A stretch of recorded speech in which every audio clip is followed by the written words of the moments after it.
aking YouTube channel, mga amigas, amigos. Today is another day, mga amigas, amigos. Nandito naman tayo sa aking pinaka-favorite place ng aking bahay, ang aking kubo. Dito tayo gagawa ng panibagong adventure. Ang paggawa ng BCO, ang pinakasikat ngayong virgin coconut oil na napakaraming sakit na napagagaling. Ang BCO ay galing po yun sa niyog.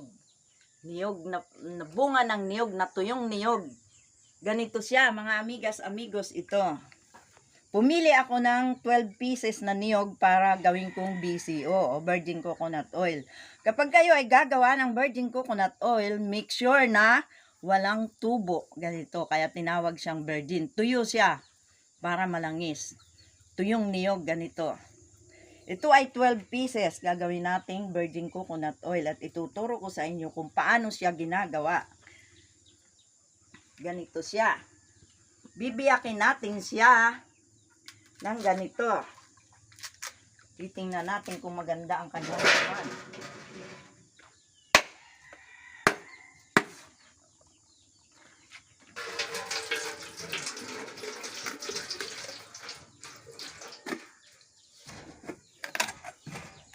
Yan, ganito. Ganito ang kanyang laman. Wala siyang tubo, napakalinis. Kailangan ganyan. Kaya tinawag siyang virgin kasi walang tubo. Yan, ganyan siya, mga amigas, amigos. Ito ay kakayurin natin. Manual na pagkayod ang gagawin natin. Nasaan ang kayuran? Na andito po sa ilalim. Ganito po, kakayurin natin isa-isa dahil wala akong dimotor na kayuran. Manual natin siyang kakayurin. Pero habang tayo ay nagkakayod, para mas masaya, gagawa tayo ng kaunting trivia, mga amigas, amigos. Alam nyo ba na ang niyog na may scientific name na Cocos nucifera ay tinatawag ding tree of life? Wow!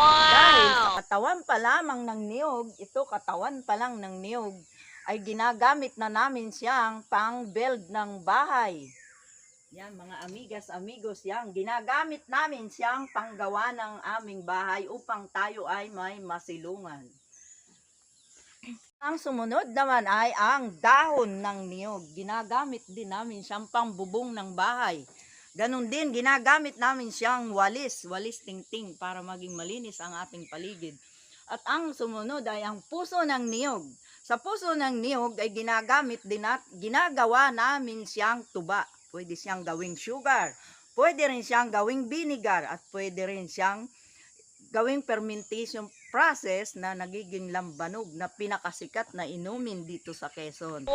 Kapag naman siya mayroon ng buko, yan ay ginagawang buko salad. At ang sabaw nun ay napakasarap inumin at napakalinis. Kapag tumigas na siya ng konti, siya ay nagiging alangan. At siya ay ginagawa ko namang bukayo. Yan, mga amigas, amigos. Kapag naman siya ay tumigas na at natuyo, ginagawa namin siyang blue bar. Yun ang number 1 namin pinagkakakitaan dito sa Quezon ay ang niyog. Pwede rin naman siyang gawing lukad or kopra. Napakarami ding gamit. Ginagawa siyang sabon, ginagawa din siyang yung pakain sa mga animals natin, feeds. Ginagawa siyang shampoo. At ngayon nga, ginagawa ko rin siyang BCO kapag tuyo na ang niyog. Isa sa mga product na aking pinagkakakitaan ang paggawa ng BCO. Pwede rin siyang gawing cooking oil. Marunong din akong gumawa ng cooking oil. Ginagamit namin sa araw-araw ay ginagawa ko lamang. Hindi na ako bumibiling langis. Gumagawa na lang ako ng langis. At ang pinagbunutan ng niyog, ito mga amigas, amigos, bunot ng niyog. Yan. Ay napakatibay nito dahil ito ay ginagawang palaman sa ating kutson para maging malambot. Ganon din sa ating mga supa. Yan, ginagamit siya, mga amigas, amigos, para maging malambot at napakasarap higaan ng ating kama. Ganon din ang ating upuan. Yan, kahit bunot na siya, may halaga pa siya. Kaya very useful. At ang pinagtigala naman ng kopra, ito, bao, ang tawag dito ay bao. Ginagawa ko naman siyang uling, charcoal. Yung mga amigas, amigos, ito ang finished product ng uling. At ginagamit ko siyang pangluto. Pangluto ng ating mga lutuin sa araw-araw para tayo ay makatipid. Hindi na tayo bumiling gasol at napakagandang gamitin yan. Napakasarap pa ng ating sinaing sa ating charcoal. Very useful po ang ating niyog. Kaya sana sa inyong bakuran ay may mga nakatanim na niyog dahil ito ay tinatawag na aming treasure, kayamanan. Kaya isang napakalaking kayamanan ang mayroong puno ng niyog sa ating farm o sa ating backyard. Dahil ito ay napakahaba ng buhay nitong niyog. Umaabot siya, ang lifespan ng niyog ay umaabot ng 50 years. Pero lang kapag bumagyo at natumba, yun, nawawala na siya. Ginagawa na natin siyang pambuild ng bahay. Wala siyang panahon. Pwede tayo magpa-harvest every 45 days or 60 days kapag maganda ang bunga ng niyog. Katulad ngayon, napakadami pong bunga ng niyog kasi katatapos pa lang ng bagyo. Ang kalaban lang natin dito ay bagyo. Pag walang bagyo, napakaganda ng bunga ng niyog. Kaya sana meron na kayong treasure na nakatanim sa inyong farm o kaya sa inyong bakuran dahil habang buhay tayo itong bibigyan ng bunga at hindi tayo mawawalan gastos natin sa pang-araw-araw nating pangangailangan. Sa ngayon mga amigas, amigos, tapos ko na siyang kayurin. Ito, ginata ko na siya. Wow! Para mabilis ang proseso natin. Ito yung unang gata. Ito yung pangalawa. Ang tubig na ginamit ko nito, isang tabo, ganitong tabo ang ginamit ko, isang tabo at kalahati. Sa unang gata, ganun din yung pangalawang gata, isang tabo at kalahati. Ang gagawin natin ngayon ay fermentation process. Dalawang klase kasi ang paggawa ng virgin coconut oil. Isang niluluto sa apoy at isa ang fermentation process. Ang ituturo ko sa inyo ngayon ay fermentation process. Ganito siya. Kukuha kayo ng isang lalagyan, malinis na lalagyan. Ayan, patutuyuin mo yung may takip. Tapos, ang una mong ilalagay ay mainit. Tubig na mainit. Tubig na mainit. Dalawang tabo siyang ganito. Tubig na mainit muna. Pinakulo ko siya, napakainit. Oh. Dalawang tabo siya mga amigas, amigos. May latak. Ang isusunod natin ay ang tubig. Napakadami na pala. Isang tabo at kalahati na lang ng mga amigas, amigos at marami na pala. Medyo maliit ang nakuha kong lalagyan. Sabay ilalagay na natin yung unang gata. Ito yung pangalawang gata. Ihahalo natin siya dyan, ganyan. Ganyan ang fermentation process. Una, yung mainit na tubig. Sabay lalagyan natin ng malamig. Ayan, puno na siya. Napuno siya rito. Yan. Ganyan siya.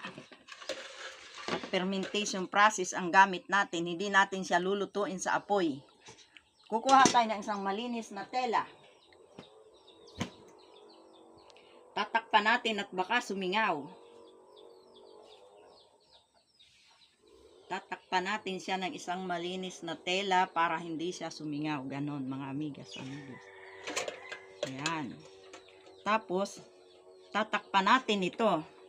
Kung mayroon kayong mas magandang takip na lalagyan, mas maganda yon para hindi sumingaw. Yan. Yan. Ganyan. Para hindi siya sumingaw. Make sure na hindi siya sisingaw. 20 hours natin siyang ipipermentation. Kaya bukas na natin siya i-harvest. Ipakikita ko sa inyo ang ating virgin coconut oil na na-harvest. Hindi siya ginagamitan ng apoy. Ganito siya, fermentation. 20 hours bago natin siya i-harvest. 17 hours pwede na, pero mas maganda kung gawin na natin 20 hours para malinaw. Kaya bukas natin siya i-harvest. Itutuloy natin bukas. Meron na siyang virgin coconut oil at makikita nyo na kung gaano kaganda at kalinis yung virgin coconut oil na ginawa natin. Kaya hanggang bukas mga amigas, amigos, saka natin i-harvest ito. The next day.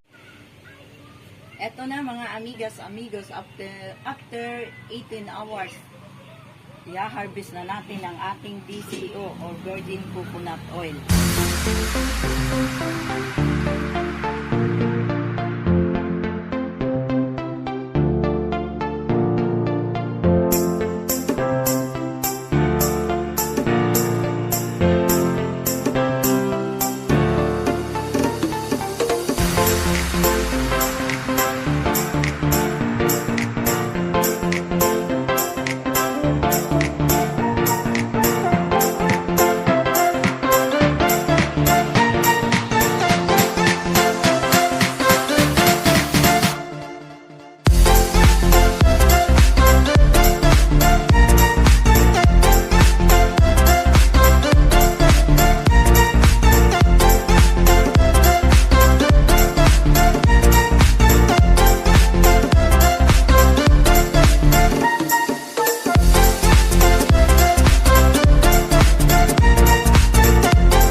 siya mga amigas, amigos. Ito ay tumitindag.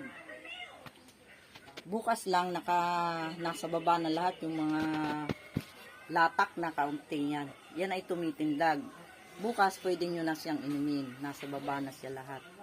Napakalinis na ng ating virgin coconut oil. Ito ay pwedeng inumin. Depende sa may katawan kung gusto niya inumin o imasad sa mga sumasakit na area. Pwede siyang gamitin. Pero ako, madalas ko siyang ginagamit. Everyday, umiinom ako na 1 kutsarita nito para sa ating maintenance. Dahil ito ay napagagaling na sakit. Kasama na dito ang lahat ng sakit na nararamdaman natin sa katawan. Maniniwala ba kayo mga amigas, amigos, na sa edad kong ito, 56, never pa akong na-confine sa ospital o na-admit. Ito na ang sikreto ko, mga herbal na itinatanim ko dito sa aking farm. Saka number 1 ito, virgin coconut oil. Araw-araw ko siyang ginagamit, kaya sigurado ako na napakabisa nito. Napakarami nang nag-aaral ng mga dalubhasa nito. Pero inire-recommend ako sa inyo, subukan nyo at gamitin. Sigurado ako, mapapagaling kahit ano man ang inyong karamdaman. Ayan, ang ating virgin coconut oil. Kung nagustuhan mo ang paggawa ko ng virgin coconut oil, of course, kailangan nyo mag-subscribe at i-click nyo na rin ang notification bell mo para updated ka sa mga susunod ko pang i-upload na videos. Thank you very much. Bye-bye!